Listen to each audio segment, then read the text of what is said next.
वैसे आप सब काफी देर से बहुत सारी बातों को सुन रहे हैं। मुझे ज्यादा कुछ नहीं कहना पड़ेगा और मैं आपको थोड़ा धैर्य रखने के लिए कहूंगा। और खास करके आज जो इस कार्यक्रम में पार्टी प्रवेश किए उन सभी नवप्रवेशी को सबसे पहले मैं बहुत बहुत धन्यवाद देता हूं और बधाई भी देना चाहता हूं कि उन्होंने बहुत ही सही निर्णय सही समय पर किए हैं। चाहे जिस पार्टी में वे अब तक रहे हो, आज के दिन में अगर इस देश का कोई भविष्य है, कोई विकल्प है, कोई वैकल्पिक शक्ति है, वह जनमत पार्टी है। और उन्होंने वह जनमत पार्टी को चयन किया है और बहुत ही सही काम किया है। क्योंकि हर एक पार्टी का क्या होता है, हर एक चीज का अपना आयु होता है, समय होता है। आपने जो गाड़ी मोटरसाइकिल 20 वर्ष पहले खरीदा था, आज उस पर बैठकर ज्यादा दूर नहीं जा सकते, स्टार्ट ही नहीं होगा, पहिया अलग हो गया होगा। उस पे चढ़ के आप, उस खटारा गाड़ी पे चढ़ के आप ज्यादा दूर जा ही नहीं सकते, चल ही नहीं सकता है। वो पुरानी पार्टी की हालत भी वैसे है, किसी का टायर पंक्चर हो गया है, किसी का पहिया खुल गया है, किसी का इंजन में जंग लग गया है, कोई स्टार्ट ही नहीं होता है। तो जितनी भी पुरानी पार्टी है उसकी हालत वही है, जिसकी वजह वो झक झक करता रहता है, लेकिन चलता कभी नहीं है। और वही कारण है, जब चलवे नहीं करता है तो हमारी जनता की समस्या का समाधान कर ही नहीं पाता है। इसीलिए उन्होंने बहुत ही सही समय पर सही निर्णय लिए हैं और उनको बहुत बहुत स्वागत है इस जनमत पार्टी के परिवार में। और हम कहेंगे कि जनमत पार्टी की गाड़ी तो सवार हो चुकी है, चल चुकी है। ये ट्रेन, जिस तरह रक्सौल से ट्रेन छूटता है ना, उसी तरह गाड़ी चल चुकी है। और इसमें अब ये आखिरी ट्रेन है, शाम का वक्त है, आखिरी ट्रेन है, दूसरा कोई ट्रेन आने वाला नहीं है। यह ट्रेन छूटे नहीं, इसके लिए भी ध्यान रखना है। इसीलिए जिस लोगों को पार्टी प्रवेश करना है उसको कर लीजिए, नहीं तो फिर प्लेटफॉर्म पे सोना पड़ेगा ठंडे में। सही समय पे प्रवेश कर लीजिए और ज्यादा कुछ सोचने लगेंगे कि नहीं फलाना से भी बात कर रहा हूं और साथी सबसे बात कर रहा हूं, दो बाले से बात कर रहा हूं, तो बाद में विचार कर क्या होगा, तो फिर ट्रेन तो छूट गई और आप प्लेटफॉर्म पे पड़े रह जाएंगे। तो ऐसे एक बात था कि नदी किनारे एक बाबा जी बैठे थे। एक बाबा जी नदी के किनारे में बैठे थे, नदी में थोड़ी सी पानी थी, पैर भी भीजने जितना पानी था, फिर भी नदी के किनारे बाबा पत्थर पे बैठे थे। तो एक नेताजी आए, कहते बाबा इस पत्थर पे बैठ के दिन भर आप क्या कर रहे हैं? तो कहते हैं बाबा देखते नहीं हो बेटा, नदी में अभी भी घुटने भर पानी है, पैर भीजने जितना पानी है, सो सारा पानी को बह जाने दो, फिर मैं प्रतीक्षा में हूं, तब उस पार करूंगा। तो कहेगा इस तरह से कभी पानी तो सूखेगा नहीं, पानी तो हर हमेशा आता ही रहेगा थोड़ा बहुत। अगर उस इंतजार में रह गए तो फिर नदी पार जा नहीं सकते। वही बात है हमारे नेतागणों को, कार्यकर्ताओं को, जो लोग प्रवेश करना चाहते तो कर जाइए कि पानी तो थोड़ा बहुत आता जाता रहेगा, और पानी को भीग के ही पार करना है, उस पर पैर रख के ही पार करना है। पूरा जब सूखने के इंतजार कीजिएगा तो नदी है, सूखेगा नहीं। इसलिए हमको सही समय पे थोड़ा कुछ जूझना पड़ेगा, थोड़ा निर्णय करना पड़ेगा, थोड़ा चप्पल उतार के नदी पार करना पड़ेगा, तो भी हमको उतार के ही नदी पार करना है और पार्टी प्रवेश कर जाना। इंतजार करते रहेंगे तो फिर करते रह गए। इसीलिए सही समय पे जिन्होंने पार्टी प्रवेश किया है उनको बहुत बहुत बधाई भी देते हैं, और जो लोग नहीं किए हैं उनको आगाज भी करते हैं कि भाई ट्रेन मत छोड़ो, ये ट्रेन छूट गया तो फिर बड़ा दिक्कत है। इसीलिए हिम्मत करके निर्णय करिए, क्योंकि राजनीति करने के लिए हिम्मत बहुत जरूरी होता है। ज्यादा झिकझिक करेंगे तो आपसे राजनीति नहीं होगा, तो आप कहीं जा नहीं पाएंगे। तो निर्णय करने की क्षमता ही राजनीति है, इसलिए वो निर्णय करके छलांग लगाइए और तब देखिए। और दूसरी बात यह है कि जिस तरह धर्मशास्त्रों में कहा जाता है कि मांगो तो मिलता नहीं और नहीं मांगो तो सब कुछ मिल जाता है। तो कुछ लोग रहते हैं कहते नहीं हमको ये पद देगा तब आएंगे, वो पद देगा तब आएंगे, और इसी फिराक में वो सब दिन इंतजार करते रह जाते हैं और उसको अंतिम में मिलता तो कुछ भी नहीं है। ज्यादा नेगोशिएट करने लगते हैं, ज्यादा लोग लालच में पड़ जाते हैं, उसको मिलता कुछ भी नहीं। लेकिन जो लोग सीधे आ जाते हैं, चाहे वो भगवान के समर्पण के बारे में हो या पार्टी प्रवेश के बारे में, जो लोग आ जाते हैं बिना कोई शर्त रखे फिर उसको सब कुछ मिल जाता है। और वही बात जनमत पार्टी में, जनमत पार्टी में आने के लिए आपको कोई नेगोशिएट करने की जरूरत ही नहीं है। अगर आप दिल खोल कर आइए तो आपको दिल खोल कर सब कुछ अपने आप मिल जाता है, इसमें कोई गुंजाइश नहीं। हमारे देखिए जो लोग पार्टी प्रवेश किए वो आज संसदीय दल के नेता है, जो नव प्रवेशी थे वो आज हमारे प्रदेश के मंत्री बन के बैठे। इसलिए इसमें सबके लिए उतना ही अवसर है। आप खाली हिम्मत दिखाइए, ईमानदारिता दिखाइए, जनता के सेवा करने की वो जुनून दिखाइए, आपके लिए हर जगह खाली है यहाँ पे। इसीलिए ये अवसर ही अवसर भरी पार्टी है। यहाँ पर मजा से आप सब हिम्मत करके प्रवेश कीजिए, यहाँ पर कोई दिक्कत नहीं। ये मैं सबसे पहली बात कहना चाहता हूं। और हमने और आप सबने खास में कहा है कि आज के दिन में जनमत पार्टी हर एक लोगों का आशा का केंद्र है, चाहे वह संसद में हो, जनता के बीच में, हर जगह पे जनता के मुंह से खाली जनमत पार्टी के नाम सुन रहे हैं। तो ये स्वाभाविक है क्योंकि आने वाले दिन में जनमत पार्टी इस देश का भविष्य है। आज भी मध्य प्रदेश में देखेंगे यह पार्टी जसपा लोसपा से बड़ी पार्टी है, उनसे ज्यादा मत जनमत पार्टी को प्राप्त हुआ और हम सब इसको नंबर 1 पार्टी बनाने के कगार पे। थोड़ा सा पिछले निर्वाचन में क्या हुआ, लोगों को थोड़ा सा भरोसा नहीं हुआ, लगा कि नया नया पार्टी है, जीतेगा कि नहीं जीतेगा, क्यों वोट देंगे इसको।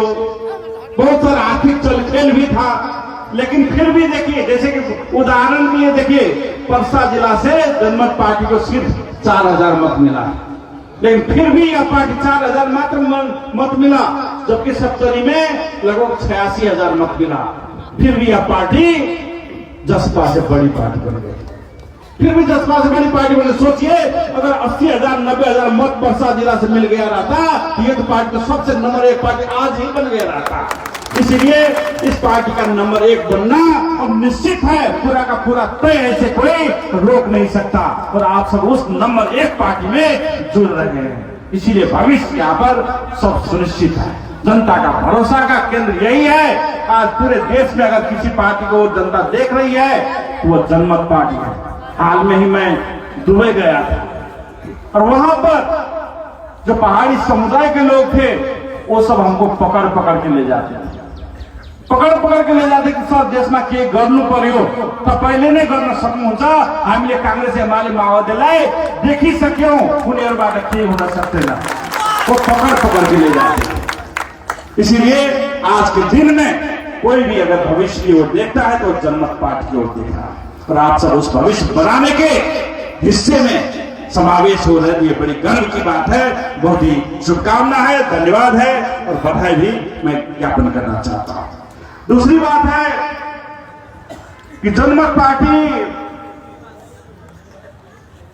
अब इसमें अभी यहाँ ये सभा होने का एक मकसद भी है, यहाँ पर 12/2 में उपनिर्वाचन होने जा रहा है। बड़े ताज्जुब की बात है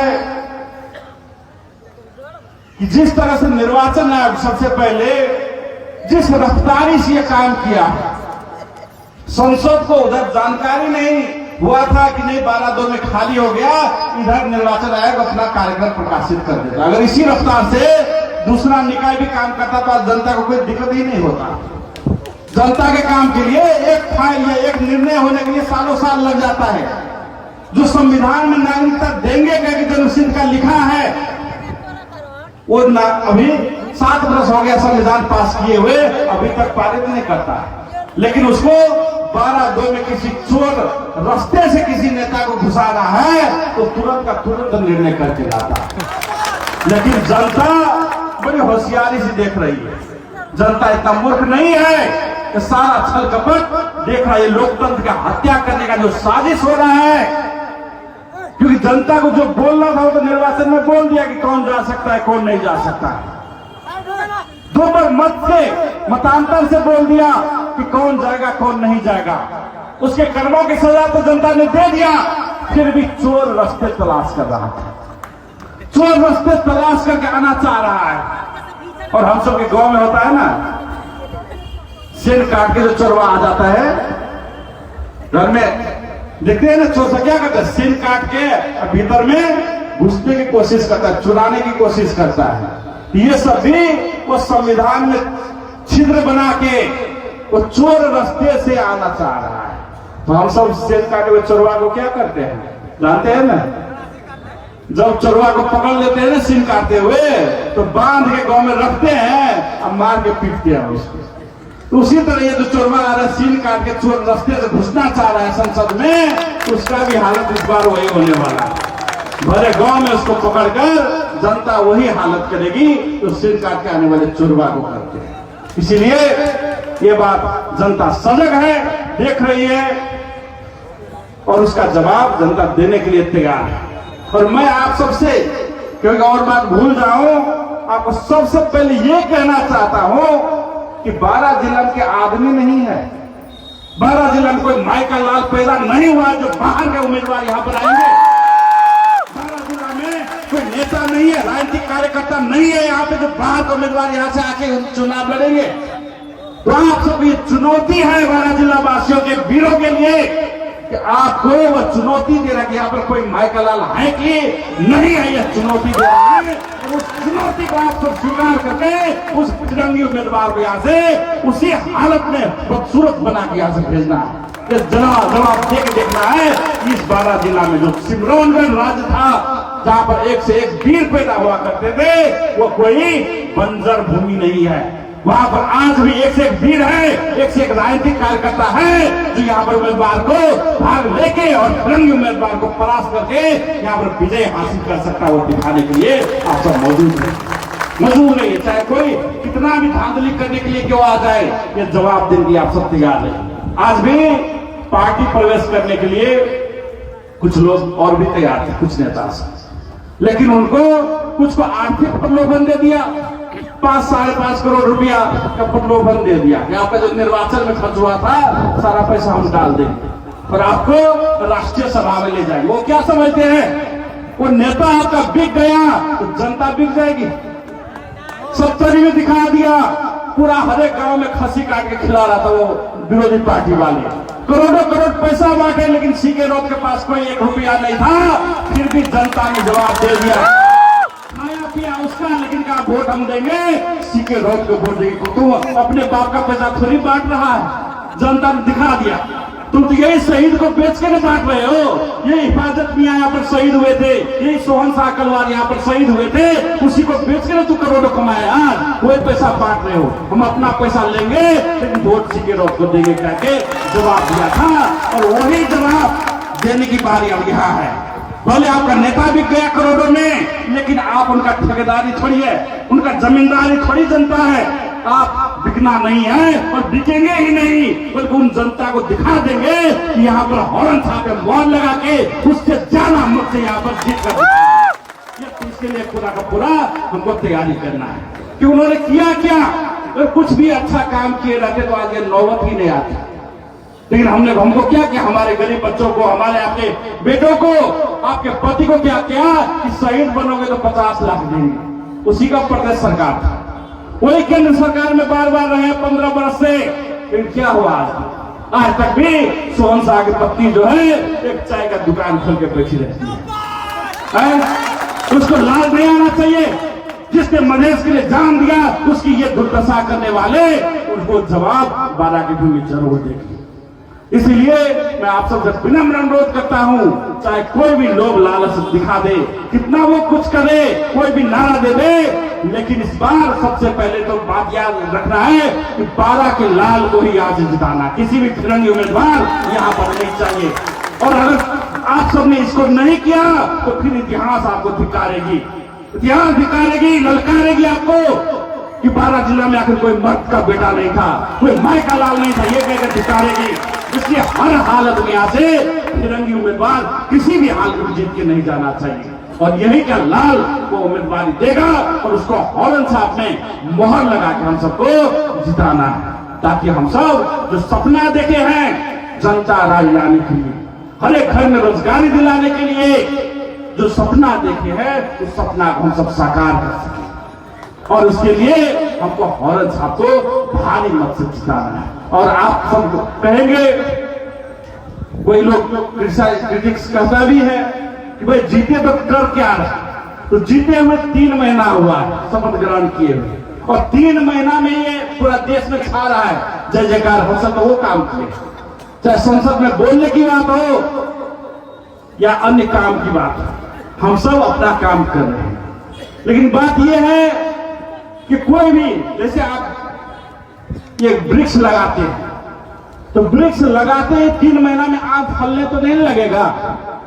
जब आपका वृक्ष अभी पैदा हुआ, पौधा लगा ही पैदा हुआ है, उसको फलने में समय लगता है, थोड़ा बड़ा करना पड़ेगा, और बड़ा करने के लिए हर एक दिन उसमें पानी डालना पड़ेगा, सिहार सुसार करना पड़ेगा। और उतना ही नहीं, क्योंकि यहाँ पर सराहा बोलते हैं ना, बैल सब घूम रहा है, खाने के लिए कहता है जनमत पार्टी का तो बीज निकल गया, पौधा लग गया, अब क्या होगा, वो इसको खाने के लिए दौड़ रहा है, समाप्त करने के लिए दौड़ रहा। तो सारे लोग सबसे उस बैल सबसे भी इस वृक्ष को बचाना है, और फिर इसको सेवा करना है, तब जाके ये फल प्रदान करेगा। ये नहीं कि भाई आज हम सब रोपे आम की गाछी, कल जाके फलने लगेगा, ऐसा नहीं होता है। जैसे कि अगर कोई बच्चा पैदा होता है, आज अगर कोई बच्चा पैदा हुआ तो 3 महीने के बाद वो फिर दूसरा बच्चा फिर देने लगेगा, है? उसको पहले पालेंगे, पोसेंगे, पढ़ाएंगे, फिर जाके जब उम्र होगा 16 वर्ष 18 वर्ष होगा, तब उसको कह सकते हैं हमको कमा के खिलाओ। अब बच्चा पैदा किया 3 महीना के बाद कहेंगे हमको कमा के खिलाओ, तो ये थोड़ी होगा।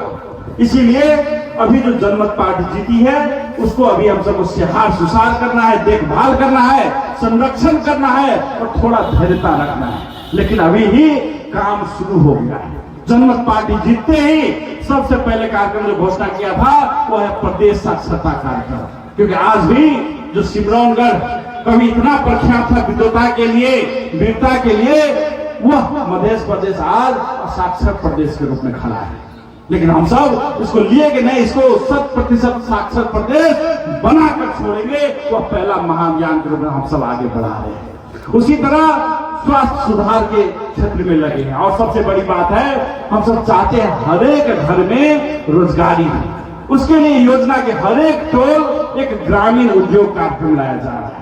आप सबने सुना होगा, क्योंकि हमारी महिला बहन सब यहाँ पर बैठी है, इनको अभी तक कोई काम नहीं मिलता है, और ये दूर भी नहीं जा सकते। हम लड़के लोग तो दुबई कतार भी चले जाते हैं, इनको तो घर परिवार भी देखना है, बाल बच्चा भी देखना है, तो अपने गांव को छोड़कर दूसरा गांव भी नहीं जा सकती है। तो उनके लिए हर एक टोल में ही एक ग्रामीण उद्योग खोला जाए, उसके लिए अभी कार्यक्रम निर्माण करने की प्रक्रिया में, ताकि हर एक गांव में ही वह रोजगारी की संभावना खुल सके और लाखों लाखों लोगों को रोजगारी मिल सके। उसी तरह युवाओं के लिए भी रोजगारी के लिए वो कार्यक्रम लाया जा रहा है, ताकि विदेश से लौटने के बाद उन्हें यहीं पर रोजगारी दिया जा सके। इस तरह के विभिन्न कार्यक्रम हम सब चला रहे हैं, और किसान के आंदोलन के बाद तो आप सब जानते ही हैं, किसान आंदोलन में हम सब ने काफी हिस्सा लिया था, और उसी का परिणाम स्वरूप आज जो है बहुत सारी किसानों के मांग पूरा हो रही है। किसान कार्ड बन रहा है, किसानों को पेंशन देने की बात हो रही है,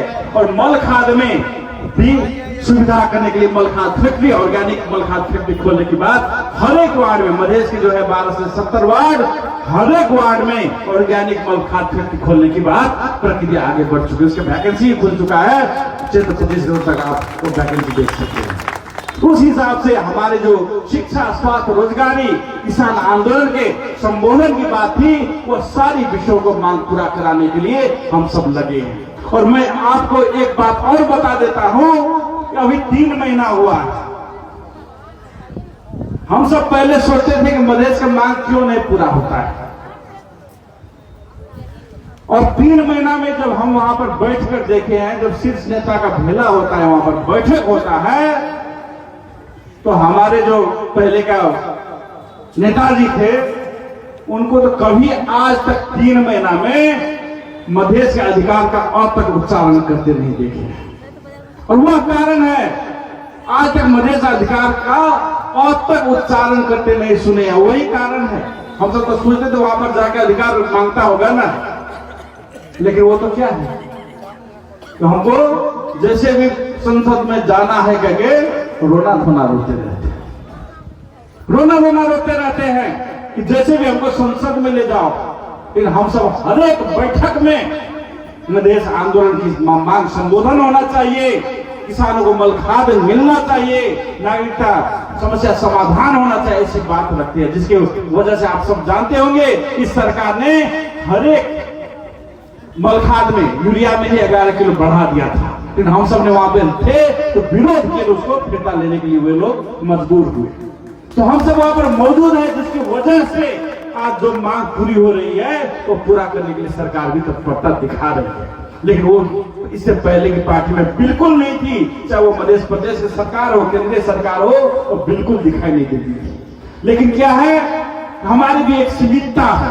अभी सीट संख्या 6 है, और 6 संख्या सीट पे आप कितना ले सकते हैं, यह मायना रखता है। इसीलिए इस बार भले हम निर्णायक जगह पे नहीं पहुंचे, लेकिन आगे के दिन में जनमत पार्टी जरूर निर्णायक जगह पर पहुंचेगी और जनता की मांगों को संबोधन करने के लिए कोई कसर नहीं छोड़ेगी। मैं आपको भरोसा दिलाना चाहता हूं। और इसीलिए अभी भी जो निर्वाचन हो रहा है, उसमें जनमत पार्टी को जिताने के लिए आज से ही लग जाना है। आप भले दूसरे क्षेत्र के होंगे, आपका रिश्तेदार नातेदार कोई तो होगा उस क्षेत्र में, आपको जनमत पार्टी को जिताने के लिए आज से ही लग जाना है। क्योंकि जनमत पार्टी जीतेगी तभी ही यहाँ पर कोई परिवर्तन आ सकता है, तभी हम सब जनता राज देख सकते हैं, तभी जाकर यहाँ पर घर घर में रोजगारी मिल सकती है, तभी जाकर किसान की समस्या समाधान हो सकता है। नहीं तो अगर फिर दूसरा जिताएंगे तो बैठा है, अभी भी बैठा है कि कब हमको जिताएगा और कब हम मंत्री बनेंगे। और उसके वजह से, उसके मंत्री बनने के लालसा से वो अपने पार्टी के दूसरे लोगों को सरकार में जाने तक नहीं दे रहा है। इतना तक राजनीतिक हत्या है कि यहाँ पर 12 जिले के राजनीतिक कार्यकर्ताओं का तो हत्या कर दिया, नेता का तो हत्या कर दिया, उसका राजनीतिक जीवन 52 वर्ष में समाप्त कर दिया, खुद अपना मंत्री बनने के लिए। लेकिन जनमत पार्टी को आप दूसरे वहां पर जो कोलिशन पार्टनर है गठबंधन में बैठक में जो बात होगा उनसे पूछ लीजिए, कांग्रेस के नेता से पूछ लीजिएगा जो गठबंधन के बैठक में मौजूद थे। हमको कल परसों भी उप प्रधानमंत्री का ऑफर किया, हमने सीधा कहा हमको कोई उप प्रधानमंत्री बनना नहीं है, आप किसान की मांगों को संबोधन कीजिए, वो हमारे लिए बड़ी बात है। ये जनमत पार्टी ये है कि खुद प्रधानमंत्री बनना नहीं चाहता, खुद मंत्री बनना नहीं चाहता, बल्कि दूसरों को बनाता है, दूसरों को नेता बनाता है, दूसरों को अवसर देता है, किसी के राजनीतिक हत्या नहीं करता जैसे दूसरी पार्टी सब करता रहा। इसीलिए खास करके यहाँ पर जो राजनीतिक नेता है इस जिला के, उनसे अनुरोध है कि आपकी पार्टी ने, उनके दूसरी पार्टी को बोल रहा होगा, आपकी पार्टी ने पिछले बार भी क्या किया कि दूसरी पार्टी से गठबंधन कर लिया और आपको आपके राजनीतिक कैडर को पूरा का पूरा चौपट कर दिया, टिकट तक नहीं मिला और अगली बार भी वही होने वाला है। आज भले उस पार्टी को जिताने के लिए आप लग जाते हैं, उस पार्टी का संगठन बनाने के लिए लग जाते हैं, लेकिन जब चुनाव आएगा तो कोई मिल जाएगा ओली साइड में, कोई मिल जाएगा कांग्रेस साइड में, और जाके आपको कोई टिकट मिलने वाला नहीं, आपका राजनीतिक हत्या हो जाता है। लेकिन हमने देखा, आप सबने देखा कि पिछली बार जब जनमत पार्टी के पास उतना कुछ था नहीं, फिर भी जनमत पार्टी अकेले चुनाव लड़ने के लिए तैयार था, और आगे के दिन में भी जनमत पार्टी अकेले तैयार करेंगे, ताकि हमारे नेता तैयार होंगे, हमारे उम्मीदवार तैयार होंगे और हम सब भारी बहुमत के साथ में केंद्र से लेकर प्रदेश सरकार बना पाएंगे और जनता राज कायम कर पाएंगे, घर घर रोजगारी दिला पाएंगे। इतना ही कहते हुए पुनः मैं नव प्रवेशी साथी सबको पुनः एक बार बधाई देते हुए यहाँ से धन्यवाद देना चाहता हूँ। धन्यवाद।